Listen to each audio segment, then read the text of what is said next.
Hello, students, and today we're going to be talking about the constructing of deviance. So this is going to be the second lecture in Module 3. So good evening, good afternoon, good morning, and whenever you're watching this, and let's get going on this topic, shall we? So for this lecture, we're going to be talking about the constructing of deviance. So let's look at the process where deviance is socially constructed, right? Let's start having that conversation. So when it comes down to this conversation on deviance being socially constructed, from the social constructionalist perspective, this means deviance is not defined by the deviant action, right? It's something that is very powerfully understood. It's not defined by the deviant's action or act or condition, right? Instead, the definition is created by society and applied to specific people and or groups. We'll first look at how deviance is constructed by agents of social control, those who have power to create and enforce rules. We'll then look at how people are labeled as deviant based on those rules that are created and how people resist those said labels, right? Who defines what we label as deviant? Well, the people who are in charge of constructing moral meanings, and the acts or the conditions associated with them are called moral entrepreneurs. So think about like entrepreneurs, people who are trying to like go get that money, right? But moral entrepreneurs. These people make deviance, decide what should or should not be considered deviant, and usually in powerful positions within society, hold dominant statuses. Deviance making involves rule creation and rule enforcement. Rule creators decide what is and what isn't acceptable behavior. Example of rule creators are such things as politicians, CEOs, administrators, just to name a few things. The rule enforcers are in charge of applying said rules, such as police, courts, dorm room RAs. Certain groups have more social power to create definitions and deviance and apply them. Those in dominant groups hold more social power for defining and enforcing what is slash what is not deviant. We especially see this when it comes to the idea of money and power. So just as people in dominant groups are more likely to have resources to create and enforce what is or what is not deviant, they may also be more likely to avoid labels and being labeled as deviant, even if they do something that breaks rules. So how do moral entrepreneurs define what is or what isn't considered deviant? Well, creating public morality is a multi-stage process. Essentially, you have to generate broad awareness of problems through claims making. So this idea of claims making is a super powerful and interesting conception of reality, right? So we have to have this process of how we go and understand this, right? What they do is that they generate broad awareness through problems such as claims making, which draws our attention through messages of danger to society. Experts such as scholars, eyewitnesses, or ex-participants are used, and the news about the danger is disseminated through media as typical issues that occur. Rule creators convince people of the viewpoint, which is called moral conversion.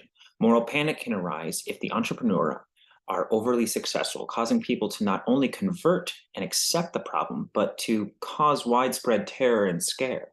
Take, for instance, the TSA rules when they first came out. Removing shoes or traveling with 3 ounces of a bottle of shampoo were followed with much criticism to the start because of the scares of were followed without much criticism to the start because of the scares of shoe bombs or terrible possibilities that could happen when flying post 9/11, right?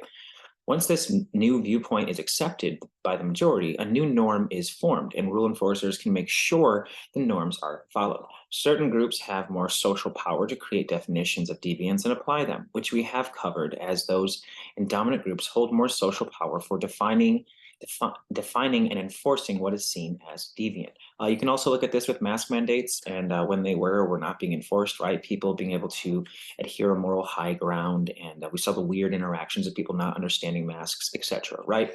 So this becomes really powerful when we start analyzing this situation of claims making, moral conversion, moral panic, and developing this type of dichotomy of how we look at this myriad of issues. Now, some examples of this include money.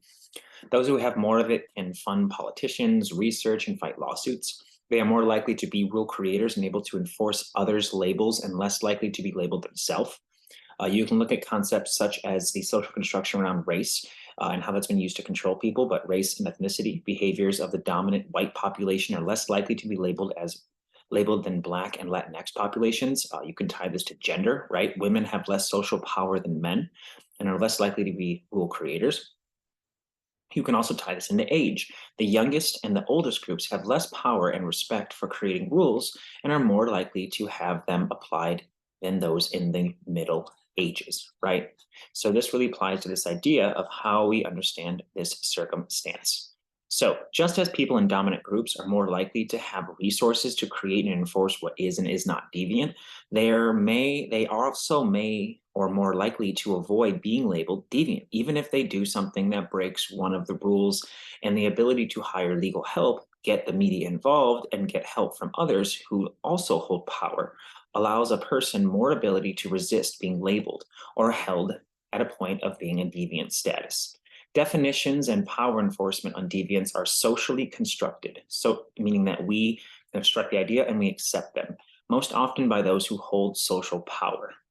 Through moral entrepreneurism, people are labeled as deviant based on rules or norms. They are created and enforced, and those who, with more social power, are more likely to be able to resist deviant labels. Once labeled, people go through stages to take on the deviant identity, which we will cover next in this class of how these stages impact individuals in that circumstance.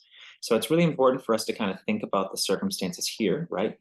Um, if you think of this conclusion slide, definitions are socially constructed, meaning that we agree on them, follow them by these moral entrepreneurs. They set the boundaries, right? Labels are based on rules that are created and enforced by those in power, and power are more powerful, are more able to resist the deviant labels because of their status in society. So keep reading, keep focusing, and I will see you in the next lecture.